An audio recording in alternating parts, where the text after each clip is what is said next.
அஸ்ஸலாமு அலைக்கும் வரஹ்மத்துல்லாஹி வபரகாத்துஹு. அன்பார்ந்த அனைத்து உறவுகளுக்கும் இனிய இரவு வணக்கம். மீண்டும் மிக முக்கியமான பல தகவல்களோடு தான் வந்திருக்கேன். வீடியோவை கடைசி வரைக்கும் பாருங்கள். தெரியாத நண்பர்களுக்கு மறக்காமல் ஷேர் பண்ணுங்கள். வீடியோ பிடிச்சிருந்தால் ஒரு லைக் பண்ணுங்கள், சப்ஸ்கிரைப் பண்ணுங்கள், தொடர்ந்தும் சப்போர்ட் பண்ணுங்கள். குவைத் இராணுவத்துடைய மிக முக்கியமான ஒரு எச்சரிக்கை, அதே போல் அதிகாரிகள் ஒன்றிணைந்த மீட்டிங். பிடிபட்டனர் போதைப் பொருள் வியாபாரிகள் மீண்டும் மீண்டும் அடுத்தடுத்து. இவ்வளோ நாளாக இந்த இறைச்சியை தான் திண்டோமா? ஃபேஹிலில் பிடிபட்ட இறைச்சி கடையில் இறைச்சி.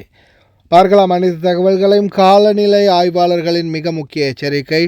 நாளை திங்கள், செவ்வாய், புதன் இந்த 3 நாட்கள்லையும் மிதமான மழை ஆரம்பித்து மறுபடியும் கனமழையில் போய் முடியும் அப்படின்னு தெரிவிச்சிருக்கிறாங்க. பல பகுதிகள், அதாவது தாழ்வான பகுதிகள் மற்றும் பேஸ்மெண்ட்கள் இருக்கக்கூடிய சாலைகளுக்கு மிக முக்கிய எச்சரிக்கை விடுத்திருக்கிறாங்க. அதே மாதிரி தயாராக இருங்க. மழைன்னு சொல்கிறாங்க, குளிரையும் காணும் மழையும் காணும். ஆனால் இந்த மழை வெள்ளத்தை அதிகரிக்குமா? சந்தேகம்தான். இருந்தாலும் இன்ஷா அல்லாஹ் எதிர்பார்ப்போம். குவைத் இராணுவத்தின் மன உறுதி வழிகாட்டுதல் மற்றும் மக்கள் தொடர்பு இயக்குநரகம். மதிப்புக்குரிய சகோதர குடிமக்கள் மற்றும் குடியிருப்பாளர்கள், கடல் பயண ஆர்வலர்கள், மீன்பிடி மற்றும் ஓய்வு ஆர்வலர்களுக்கு கடற்படை பயிற்சி யூனியன் 25 நடவடிக்கைகளின் ஒரு பகுதியாக விமானப்படை மற்றும் கடலோர காவல்படையின் பொது நிர்வாகத்தின் பங்கேற்புடன் டிசம்பர் 9 11/2025 காலை 7 மணி முதல் மாலை 6 மணி வரை நேரடி தீயணைப்பு பயிற்சிகளை நடத்தும் என்று அறிவிக்கப்படுகின்றது. இது ராஸ் அல் ஜுலையாவிலிருந்து கிழக்கே சுமார் 16.5 கடல் மைல்கள் நாட்டிக்கல் மைல் தொலைவில் காரு தீவு வரையிலும், ராஸ் அல் ஷோரிலிருந்து கிழக்கே 6 கடல் மைல்கள் தொலைவிலும் அல் மராதிம் தீவு வரையிலும் அமைந்துள்ள கடல்சார் துப்பாக்கிச்சூடு வரம்பில் நடைபெறும் என்று தெரிவித்திருக்கின்றார்கள். இதனால் அறிவிக்கப்பட்ட காலகட்டத்தில் கடலுக்கு அடிக்கடி செல்லும் அனைத்து சகோதர குடிமக்கள் மற்றும் வெளிநாட்டவர்கள் இந்த பகுதிக்கு வர வேண்டாம் அப்படின்னு தெரிவிச்சிருக்கிறாங்க. ரொம்ப கவனம், கடல் தொழில் செய்யக்கூடியவங்க மற்றும் படகு ஓட்டக்கூடியவங்க. இதோ அதிரடியான கூட்டம் ஆரம்பமானது. தொடர்ந்தும் ஒவ்வொரு பகுதிகளிலையும் இனி வரும் நாட்களில் தீவிர சோதனைகள் நடத்தப்படும் அப்படின்றத தெரிவிச்சிருக்கிறாங்க உள்துறை அமைச்சகம். இதன் ஒரு பகுதியாக மீண்டும் போதைப் பொருள் கடத்தல்களில் ஈடுபட்ட பலரும் கைது செய்யப்பட்டிருக்கிறாங்க. தொடர்ந்தும் குவைத்துடைய போதைப்பொருள் தடுப்பு பிரிவு பல பகுதிகளிலையும் நேரடியான சோதனைகள் மற்றும் குற்றப்புலனாய்வுத்துறையின் ரகசிய சோதனைகளின் ஒரு பகுதியாக போதைப்பொருள் வியாபாரம் செய்த பலரும் கைது செய்யப்பட்டுள்ளனர். இனி வரும் நாட்களில் அனைத்து பகுதிகளிலையும் அதிரடியான சோதனை சாவடிகள் மற்றும் பல இடங்களிலும் சோதனைகள் மும்முரப்படுத்தப்படும் அப்படின்னு தெரிவிச்சிருக்கிறாங்க. தயவு செய்து ரொம்ப கவனமாக இருங்க. ஆயுள் தண்டனை அல்லது மரண தண்டனை இது ரெண்டும் இல்லாமல் தப்பிக்கணுமா இருந்தால் 20 லட்சம் தினார் நீங்கள் அபராதமாக செலுத்தணும். கவனம். ஃபேஹில் பகுதிகளில் அதிரடியான சோதனைகளை மேற்கொண்டிருக்கிறாங்க குவைத்துறை முனிசிபாலிட்டி மற்றும் உணவு பாதுகாப்புத்துறை. இதன் அடிப்படையில் பார்த்திங்கன்னா இறைச்சி கடைகளில் இறைச்சிகள் ரொம்ப பழசு, ரொம்ப கெட்டுப்போன இறைச்சி, பழைய இறைச்சிகளில் ஃப்ரீஸ் பண்ணியே இவ்வளோ காலமாக விற்றுக்கிட்டு இருந்திருக்கிறாங்க. இது தெரிய வந்ததுக்கு பிறகு அதிரடியாக அத்தனை இறைச்சியையும் குப்பையில் போட்டாங்க. இதைத்தான் நாம் இவ்வளோ நாளாக வாங்கி சாப்பிட்டோமா? பாருங்கள்.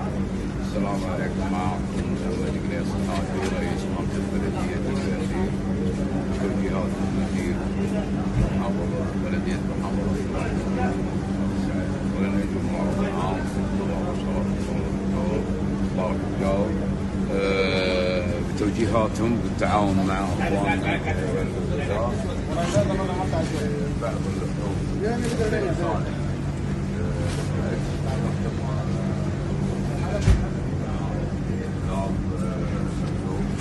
موجوده حاليا مع اخواننا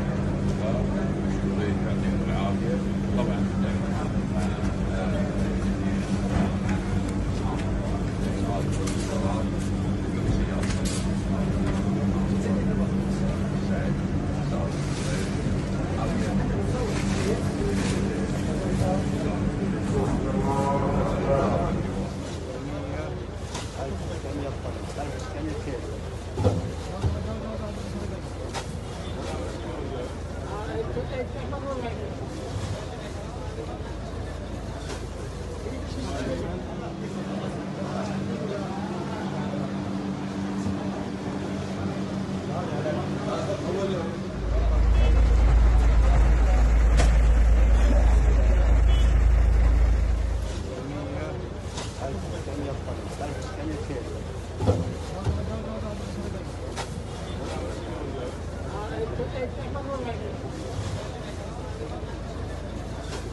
ලංකාවට බලපෑ අයහපත් කාලගුණික තත්ත්වය හේතුවෙන් අපහස්ථාවයට පත් වූ ජනතාවට කුවෙට් තානාධිපති කාර්යාලය මගින් ලංකාවට සහනාධාර යැවීමට කටයුතු කර ඇති අතර කුවෙට් රටෙහි සිටින ශ්‍රී ලාංකික ජනතාවට කුවෙට් ෆුඩ් සිටි අපෙන් ඔබට අත්‍යවශ්‍ය භාණ්ඩ ඉතාම සාධාරණ මුදලකට ලබා ගැනීම සහ අප විසින් කිසිදු අයකිරීමකින් තොරව එම භාණ්ඩ තානාධිපති කාර්යාලයට භාර දෙනු ඇත.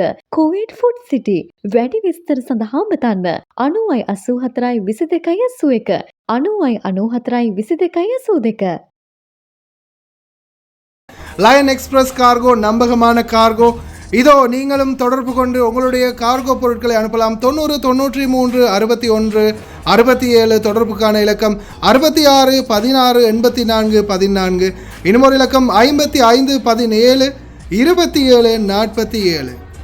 அதே போல் இன்னும் ஒரு இலக்கம் 50 53 79 39. இன்னும் ஒரு இலக்கம் 99 69 84 94.